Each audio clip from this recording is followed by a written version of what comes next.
अग्नेन सुपिथारायस्मान् विश्वानि देववायुनानि विद्वान् युयोधसमजुहुराणमेणो भुष्टान्तेन युक्तिं विधेम। ॐ तचक्षुर्देवहितं पुरुषा चुकुर्मुचिरत् पश्येमि शरदशतं जीवेमि शरदशतं शृणुयामि शरदशतं प्रब्रवामि शरदशतं मदीनास्यामि शरदशतं भूयश्च शरदशता। ॐ भूर्भुवः स्वः तत्सवितुर्वरेण्यं भर्गो देवस्य धीमहि धियो यो नः प्रचोदयात्। ॐ शांति शांति शांति। ओम। आदरणीय सज्जनों, आप सभी का बहुत बहुत आभार। नमस्ते। मुझे प्यार देने के लिए आप सभी इन एपिसोड्स को देख रहे हैं, सुन रहे हैं। महर्षि वाल्मीकि द्वारा रचित रामायण का ये आज बालकांड का 26वां अध्याय, जिसमें बताया जाएगा धनुष भंग और राजा दशरथ के पास दूत भेजे जाते हैं कि अभी तक राजा जनक जो ये परिचय करा रहे थे सीता जी का और उस धनुष का, कि राजा जनक ने ये प्रयोजन किया था कि जो धनुष, विशेष धनुष है, उस पर जो भी प्रत्यंचा चढ़ा देगा, चिल्ला चढ़ा देगा, उस राजा को मैं अपनी कन्या सीता को दे दूंगा। और सीता कौन थी? सीता के बारे में भी योगिनी, जो राजा जनक की दूसरी पत्नी थी, उनकी बेटी थी। ये योगिनी के गर्भ से पैदा हुई थी, जिसके बारे में ये अफवाह हमारे कुछ शास्त्रों में है कि सीता माता धरती से पैदा हुई थी। राजा जनक खेत में हल चला रहे थे और खेत में एक मटका निकला, उसमें से निकली थी। ये सारी ये गप्पे हैं, कहीं भी ऐसा नहीं है। जो वाल्मीकि ऋषि जो रामायण लिखी उसमें कहीं भी ऐसा नहीं है जो आपके सामने है। इसके अंदर ये टिप्पणियाँ दी हुई हैं। टिप्पणियों में खासकर बताया है स्वामी जगदीश्वरानंद जी ने, और ये हर एक टिप्पणियों में जवाब दिया इन चीज़ों का, कि शंका है, साथ में समाधान भी कर रहे हैं।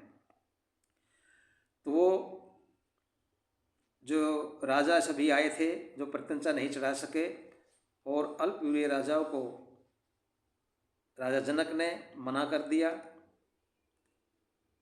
और उन्होंने फिर गुस्से में आकर के उस मिथिला को घेर लिया हमला करने के लिए। लेकिन बहादुर महाराज जनक ने उन सभी से मुकाबला करके उनको हराया और उनको वापस भगा दिया। अंत में कहते हैं राज जनक जी मुनि श्रेष्ठ विश्वामित्र जी को कि महाराज, मैं उस धनुष को राम और लक्ष्मण को भी दिखाऊंगा, और अगर राम उस धनुष के ऊपर चिल्ला चढ़ा देते हैं, प्रत्यंचा चढ़ा देते हैं, तो मैं अपनी सीता को श्री राम को सौंप दूंगा। आगे सुनिए क्या होता है 26वें अध्याय में, धनुष भंग और दशरथ के को निमंत्रण। जनकस्य वचः श्रुत्वा विश्वामित्रो महामुनिः धनुर्धर्ष्य रामाय इति होवाच पार्थिवम्। राजा जनक की बात सुन करके विश्वामित्र जी ने कहा, राजन, वह धनुष श्री राम को दिखलाइए। तब राजा जनक ने अपने मंत्रियों को उपदेश दिया कि जाओ और गंध और पुष्प मालाओं से भूषित धनुष को ले आओ। जिस पेटी में वह धनुष रखा था, उस लोहे की पेटी को लाकर मंत्रियों ने देवतुल्य राजा से कहा, हे राजन, हे मिथिलाधीश्वर राजेंद्र, यह धनुष जिसकी सब जनक राजाओं ने पूजा की है उपस्थित है। अब आप जिसको चाहे उसे दिखाइए। मंत्रियों की बात सुन राजा जनक ने हाथ जोड़कर विश्वामित्र जी से और राम लक्ष्मण से कहा कि हे मुनिश्रेष्ठ, यह धनुषों में श्रेष्ठ धनुष आ गया है। हे महाभाग, अब आप इसे राजकुमारों को दिखाइए। विश्वामित्र जी को राजा जनक जी बोलते हैं। धर्मात्मा विश्वामित्र जी राजा जनक के इन वचनों को सुनकर राम से बोले कि वत्स, इस धनुष को देखो। विश्वामित्र जी का आदेश पा करके राम उस पेटी को जिसमें धनुष था खोलकर और धनुष को देख करके बोले कि ब्राह्मण, मैं इस श्रेष्ठ धनुष को हाथ लगाता हूँ, मैं इसे उठाकर इस पर चिल्ला चढ़ाने का प्रयत्न करता हूँ। राजा और मुनि विश्वामित्र के बहुत अच्छा कहने पर श्री राम ने उस धनुष को बड़ी सरलता से बीच से पकड़ कर उठा लिया। धनुष को जैसे उठाते हैं बीच से पकड़ के बड़ी आसानी से उठा लिया। हजारों मनुष्यों के सामने श्री राम ने बिना प्रयास ही उस पर रोता भी चढ़ा दिया, चिल्ला भी चढ़ा दिया। महायशस्वी एवं बलवान श्री राम ने चिल्ला चढ़ाने के पश्चात ज्यों ही उसे खींचा, उस धनुष के बीच से टूटकर 2 टुकड़े हो गए। सज्जनों, जैसे उसको प्रत्यंचा चढ़ा रहे थे, आप लोगों ने देखा भी है उसको, रामायण का जो सीरियल चला था उसके अंदर रामानंद सागर जी ने दिखाया है। तो उसमें जो उसको उठाते हैं राम धनुष को, उसकी प्रत्यंचा डोरी को पकड़ते हैं और दूसरी तरफ से उसको जैसे उसको नीचे करते हैं तो वो जैसे उसको प्रत्यंचा चढ़ाने करते हैं तो धनुष बीच से टूट जाता है। अब यहाँ पर इसके लिए धनुष टूटने के अभी जो लिखा हुआ है हमारे जो रामायण के अंदर वाल्मीकि, इसमें जो तुलसीदास जी ने लिखा है उसमें क्या दिया सुनिए। वाल्मीकि रामायण में धनुष भंग का सिर्फ इतना ही वर्णन है, कितना कि श्री राम धनुष को उठाते हैं, श्री राम धनुष उठाते हैं, उस पर प्रत्यंचा चढ़ाने का जो चढ़ा दिया उसके ऊपर, और जैसे वो चढ़ा के उसको खींचा, चढ़ाने के बाद उसको टाइट करने लगे वो, तो बीच से धनुष टूट गया। सिर्फ यहीं तक वाल्मीकि रामायण के अंदर लिखा हुआ, उससे आगे कुछ भी नहीं उसके बारे में टूटा हुआ है, लिखा हुआ है। तो यहाँ पर क्या लिखा है तुलसीदास रामायण में, मतलब तुलसीदास रामायण में जो वर्णन किया है वह आदि कवि के विरुद्ध होने से अग्राह्य है। जो इसमें लिखा हुआ है वो आदि कवि वाल्मीकि की बातों के सामने मंजूर करने के लायक नहीं है, और साथ ही असंभव भी है, गप असंभव गप है वो। क्या? भूप सहस 10 एक ही 12 लगे उठावन ट्रेन टारा। इसका अर्थ क्या है कि जिस धनुष को 10,000 राजा एक ही साथ उठाने लगे वह कितना बड़ा होगा? 10,000 राजा एक धनुष को उठा रहे तो कितना बड़ा धनुष होगा वो। और कल्पना कीजिए, अथवा उसे उठाने वाला राजा नहीं, अभी तो कीड़े मकोड़े रहे होंगे कि 10,000 कम संख्या नहीं होती, तो वो राजा उसको उठाने लगे, धनुष कितना बड़ा होगा फिर वो।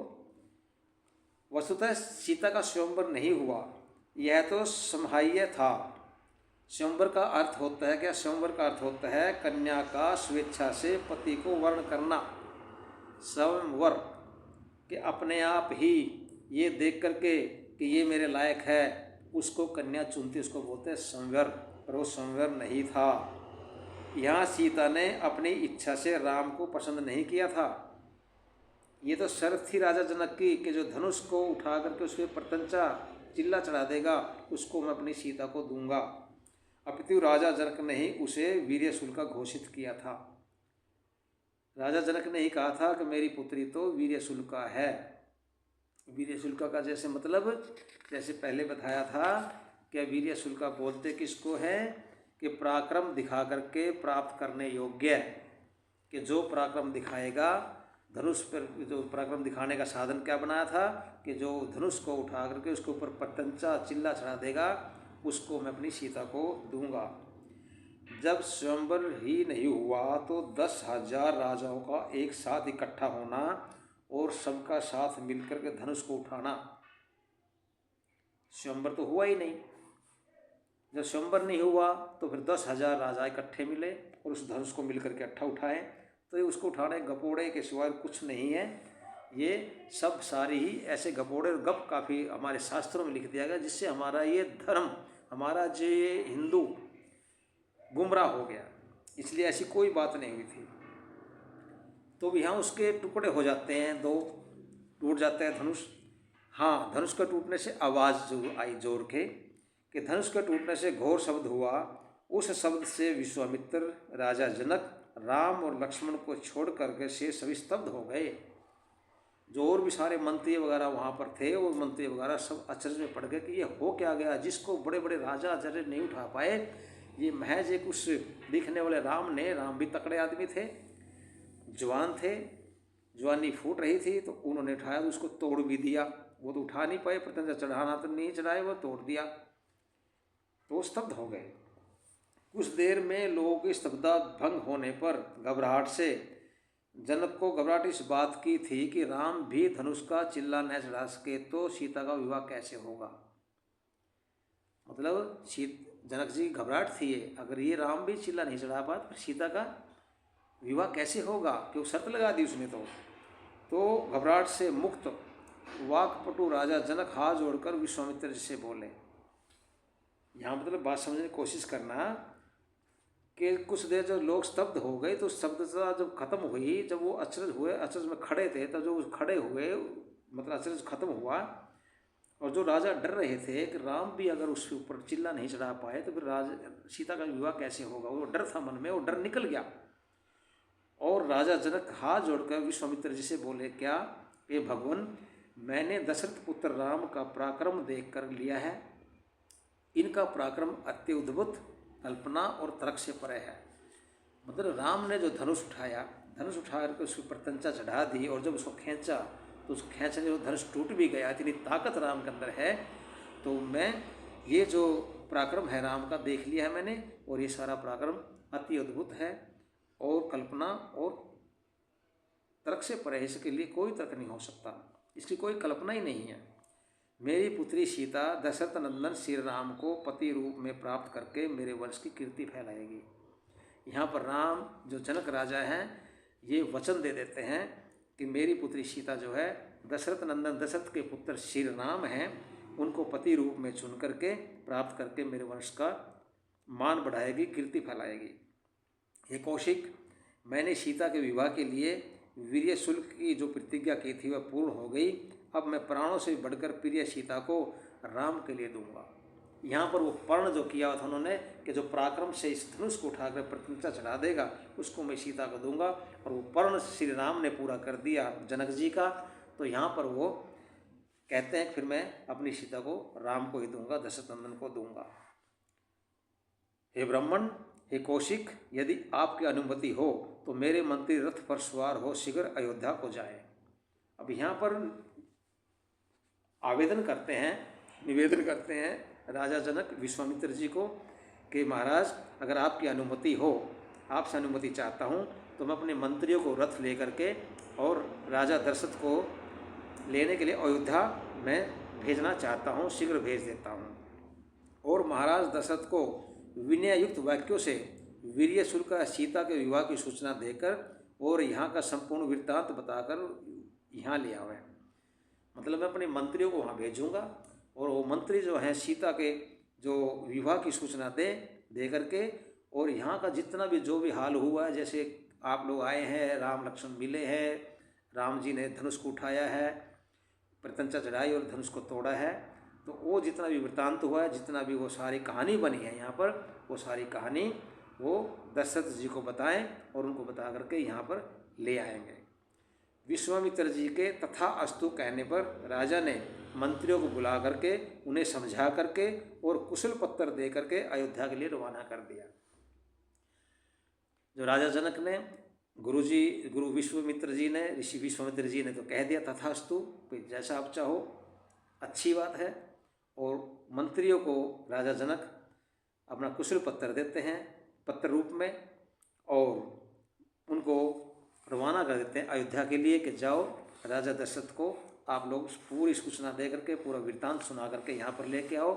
यहाँ पर ख़त्म होता है कि धनुष पर प्रत्यंचा चढ़ा करके धनुष भंग कर दिया राजा जनक का श्री राम ने, और श्री राम अपनी जो राजा जनक अपनी प्रतिज्ञा पूरी होने पर जो प्रतिज्ञा उन्होंने की थी कि सीता को उस पराक्रमी आदमी को दूंगा जो धनुष को के ऊपर प्रत्यंचा चढ़ा देगा, वो प्रतिज्ञा पूरी हुई। और विश्वामित्र की आज्ञा लेकर के वो अपने मंत्रियों को अयोध्या में भेज देते हैं महाराज दशरथ को लेने के लिए। यहाँ पर ये आ जाती है।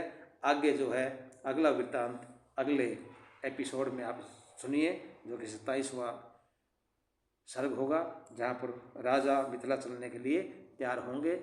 तभी तक के लिए आप सभी को सादर नमस्ते। इति ओम शम।